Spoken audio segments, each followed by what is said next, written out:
এখন আমি চলে এসেছি নিস্তার কুপকালী মায়ের দর্শন করতে। তো সেই কারণে এখন বাইকে করে যাচ্ছি রাত্রেবেলা, রাত 11টা বাজছে এখন। তো এখন চলে এসেছি, তোমরা দেখতেই পাচ্ছ। আর এখানে আমি একা আসিনি, আমার সাথে প্রদীপও এসছে। আর তোমরা শুধু সামনের দিকে দেখো, এত ভিড় হয়েছে এখন যে রাত্রেবেলা, তাও এত ভিড়, কারণ আজকের দিনে প্রচুর ভিড় হয়। দিয়ে তো এখানে মায়ের দর্শন করে এলাম, আর এখানে মায়ের পুজো শুরু হয়ে গেছে। তারপর আমি একটু এদিক ওদিক ঘুরে বেড়াচ্ছিলাম। দিয়ে আমার অনেক ফলোয়ার্স ভাইদের সাথে দেখা হয়ে গেল, আর এখন বন্ধুদের সাথে দেখা হয়ে গেছে এখানে। আর বন্ধুরা হচ্ছে দেখো, প্রদীপ, বিকিদা, শুভ, এরা সব মজা করছিল, অনেক কিনে হাসাহাসি করছিল। যাই হোক, তারপর তো চলে এলাম রাত্রেবেলা তো ফুচকা খেতে। আর বেশি ফুচকা খেলাম না, অল্প ফুচকা খেলাম। দিয়ে তখন এদিক ওদিকে মেলাটা একটু ঘুরে বেড়াচ্ছিলাম। আর তারপর দেখা হয়ে গেলো অলোকের সাথে। এখন অলোক মুড়ি খাচ্ছিল, এবার অলোকের কাছ থেকে মুড়ি সবাই মিলে খেতে লাগলো। যাই হোক, রাত্রেবেলা তো। আর প্রদীপ তো গোটা সিঙ্গারাই নিয়ে নিয়েছে, আর ও একাই সিঙ্গারা খাচ্ছে এখন। আর কত যে মুড়ি ফেলেছে নিচে, কি বলবো, একদম শুধু খায় আর চারধারে ছড়িয়ে বেড়ায়।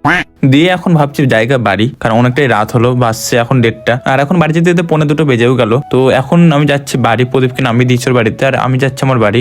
আর এখন আমি চলে এসেছি বাড়ি, রাত্রে বাজে 2টো। তো আজকের ব্লগটা শেষ করছি এখানেই, দেখা হচ্ছে তোমাদের সাথে নেক্সট অন্য কোনো ব্লগে। চলো বাই। আর হ্যাঁ, লাইক আর ফলোটা করে যেও।